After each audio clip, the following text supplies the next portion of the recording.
اعوذ باللہ من الشیطان الرجیم بسم اللہ الرحمن الرحیم انا بے شک اولا پہلا بیتن گھر وضیہ جو بنایا گیا للناسی لوگوں کے لیے للذی وہ جو ببکہ تھا مکہ میں ہے مبارکن وہ بابرکت ہے وہ ہدن واہدن اور وہ ہدایت ہے للعالمین سب جہان والوں کے لیے۔ تو یہاں پہ یہ بتایا گیا ہے کہ یہودی کہتے تھے کہ ہمارا بیت المقدس جو ہے نا وہ سب سے زیادہ افضل ہے اور یہ سب سے پہلے بنایا گیا، حالانکہ سب سے پہلے حضرت آدم علیہ السلام سے بھی پہلے اللہ تبارک و تعالیٰ نے فرشتوں کے ذریعے یہ جو تھا نا بیت خانہ کعبہ مسجد حرام اس کو تعمیر کروایا تھا فرشتوں کے ذریعے، اور آدم علیہ السلام سے بھی 2000 سال پہلے، ٹھیک ہے۔ اسی طرح آپ دیکھیں آسمانوں پہ بھی کعبہ ہے نا، اس کا نام کیا ہے؟ بیت المعمور۔ وہاں پہ جو فرشتے ہیں نا وہ 70,000 فرشتے روز اس میں داخل ہوتے ہیں، اور جو ایک دفعہ اس میں داخل ہو جائے قیامت تک اس کی باری نہیں آنی۔ لیکن یہ اللہ تعالیٰ کی خوش قسمتی ہے کہ جو زمین کے اوپر کعبہ ہے تو جتنی دفعہ مرضی جائیں، حج کے لیے جائیں، عمرے کے لیے جائیں، بار بار جائیں۔ تو یہاں پہ یہ بتایا گیا کہ سب سے پہلے جو مسجد بنائی گئی ہے وہ مسجد حرام ہے۔ اسی طرح حضرت ابو ذر رضی اللہ تعالیٰ عنہ صحابی تھے، انہوں نے بھی آپ صلی اللہ علیہ وسلم سے پوچھا تھا کہ اللہ کے رسول دنیا میں جو سب سے پہلے مسجد بنائی گئی وہ کون سی ہے؟ تو آپ صلی اللہ علیہ وسلم نے فرمایا کہ وہ مسجد حرام ہے، ٹھیک ہے، مسجد حرام۔ پھر انہوں نے سوال کیا کہ اللہ کے رسول اس کے بعد کون سی؟ پھر آپ نے فرمایا کہ بیت المقدس۔ پھر آپ نے پھر سوال پوچھا کہ یا رسول وسلم یہ مسجد حرام اور بیت المقدس کے درمیان کتنی مدت کا فاصلہ ہے؟ تو آپ نے فرمایا 40 سال کا، یعنی وہ مسجد 40 سال بنی، 40 سال بعد بنی۔ تو یہ یہودی کہتے ہیں کہ وہ افضل ہے۔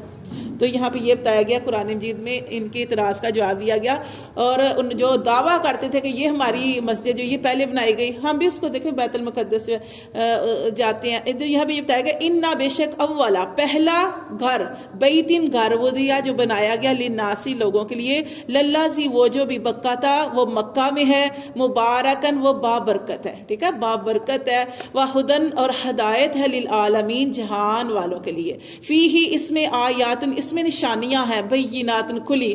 کیا کیا نشانی ہے اس کے اندر؟ آپ دیکھیں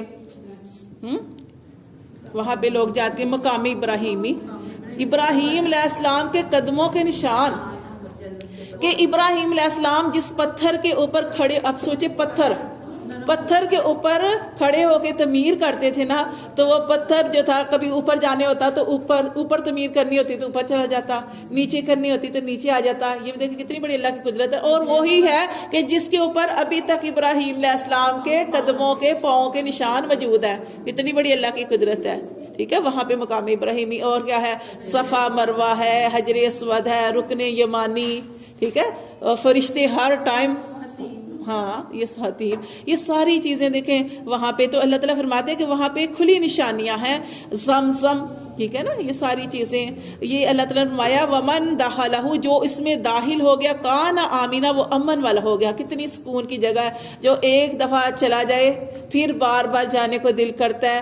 دیکھیں عورت اکیلی کہیں نہیں جا سکتی، لیکن اللہ کا گھر ایسا ہے کہ وہاں پہ بے شک اکیلی بیٹھی رہی، اسے کوئی خوف کوئی خطرہ نہیں، کیونکہ وہاں پہ امان ہے، اللہ نے حفاظت کی ذمہ داری لی ہے۔ کوئی ہتھیار نہیں وہاں سے یعنی کس طرح کا کام نہیں کر سکتا، اور کوئی وہاں کے درخت نہیں کاٹے جا سکتے، وہاں سے کوئی گری پڑی چیز کوئی اٹھا نہیں سکتا، یعنی ہر چیز کی حفاظت کا ذمہ۔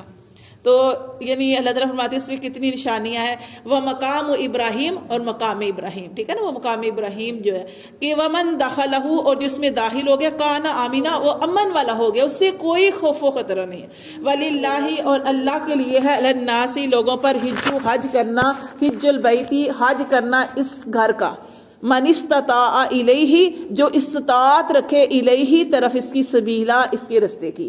اب دیکھیں حج جو ہے کس پہ فرض ہے؟ جو صاحب استطاعت ہے۔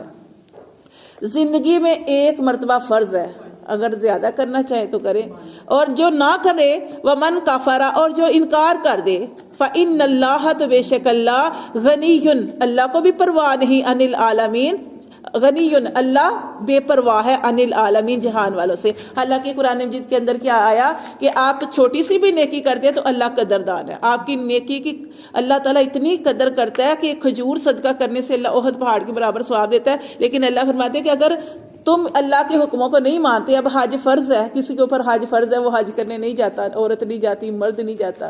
تو یہ اللہ فرماتے ہیں اگر تم اللہ کے حکموں کو نہیں مانتے تو اللہ کو بھی تمہاری کوئی پرواہ نہیں ہے. تو اس کے بارے میں کتنی زیادہ احادیث مبارکہ ہیں. دیکھیں کہ اللہ کے گھر کی طرف جو استطاعت رکھتا ہے، اسے کوئی بیماری نہیں ہے، کوئی مسئلہ نہیں ہے، اور اس کے پاس مال ہے، وسعت ہے، اور پھر وہ حج نہیں کرتا، تو وہ یہودی مرے یا نصرانی مرے، اللہ کو اس کی کوئی پرواہ نہیں ہے. تو جو حج کرتا ہے اس کی کتنی زیادہ فضیلت ہے کہ نبی صلی اللہ علیہ وسلم نے ارشاد فرمایا جو حج کر کے آتا ہے وہ ایسے ہو جاتا ہے، گناہوں سے پاک ایسے ہو جاتا ہے جیسے آج ہی ماں کے پیٹ سے پیدا ہوا. تو اللہ فرماتے ہیں کل آپ صلی اللہ علیہ وآلہ وسلم کہہ دیجئے یا اہل الکتابی، اے اہل کتاب.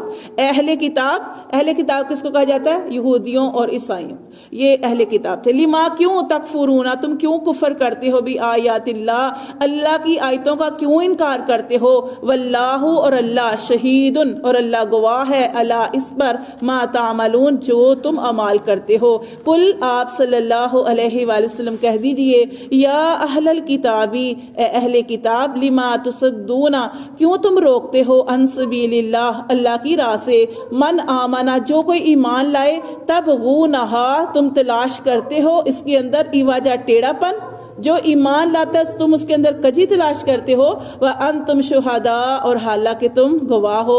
وَمَا اللَّهُ، اور نہیں ہے اللہ، بِغَافِلٍ، بے خبر، اللہ بے خبر نہیں ہے، اما تعملون، جو تم عمال کرتے ہو. تو یہ ہمارے لیے بھی ہے کہ اللہ تعالیٰ بے خبر نہیں ہے، جو بھی ہم عمال کرتے ہیں اللہ تعالیٰ ہمارے سارے عمال کو دیکھتا ہے. یا ایھا الذین آمنوا، اے لوگو جو ایمان لائے ہو، ان تطیعوا، اگر تم نے اطاعت کی، فریقاً، ایک گروہ کی، من الذین، ان لوگوں میں سے، اوتوا الکتاب، جو دیے گئے کتاب، یردوکم، تو وہ تمہیں لٹا دیں گے، بعد ایمانکم، تمہارے ایمان لانے کے بعد، کافرین، کفر کی حالت میں. ٹھیک ہے، ان کی خواہش کیا ہے کہ تم کفر کی طرف لوٹ جاؤ. تو اللہ فرماتے ہیں وَكَيْفَ، اور کیسے، تکفرون، کیسے تم انکار کرو گے، کیسے تم کفر کرو گے، وَأَنْتُمْ تُتْلَى، اور حالانکہ تم پر پڑھی جاتی ہیں، علیکم، تم پر، آیات اللہ، اللہ کی آیات، وَفِيكُمْ، اور تم میں، رسول، اس کا رسول موجود ہے، اللہ کا رسول یعنی نبی صلی اللہ علیہ وسلم موجود ہیں. وَمَن يَعْتَصِمْ، اور جو کوئی مضبوطی سے پکڑے، بِاللَّهِ، اللہ کو، فقد، پس وہ تحقیق، ہدیہ، وہ ہدایت پا گیا، إِلَى صِرَاطٍ مستقیم، سیدھے رستے کی طرف. تو یہ سیدھا رستہ کون سا ہے؟ سیدھا رستہ یہ قرآن کو پکڑنا. یہ جو قرآن ہے یہ آپ کو ہدایت کا رستہ دکھاتا ہے. جس نے اللہ کو مضبوطی سے پکڑا، اللہ کو مضبوط، دیکھیں اور بھی بہت سے راستے ہیں. آپ گھر میں بیٹھے ذکر کر سکتے ہیں، اذکار کر سکتے ہیں، شکر کا، وہ ساری چیزیں بھی صحیح ہیں، نماز پڑھ سکتے ہیں. لیکن جو قرآن جو ہے نا یہ آپ کو اللہ کے ساتھ جوڑتا ہے. یہ جو قرآن پڑھنے والا ہوتا ہے نا وہ ادھر ادھر نہیں ڈگمگاتا، وہ گمراہ نہیں ہوتا، لیکن اس کو اچھی نیت کے ساتھ پڑھنا. دیکھیں پہلے بھی نبی صلی اللہ علیہ وسلم کے زمانے میں آپ کے پاس لوگ آتے تھے لیکن ان کی نیت صحیح نہیں ہوتی تھی تو ان کے اوپر قرآن اثر نہیں کرتا تھا. یہاں پہ آپ اپنے گھروں سے نکل کے آتے ہیں تو اچھی نیت کے ساتھ کہ اللہ تعالیٰ جو ہم پڑھتے ہیں اس پر ہمیں عمل کی توفیق عطا فرما. تو پھر اللہ تعالیٰ عمل کی توفیق بھی عطا فرماتے ہیں. اور یہ اللہ نے اس کو یہ کہا کہ یہ ہدایت کا ذریعہ ہے. تو اللہ تعالیٰ اس کو ہمارے لیے ہدایت کا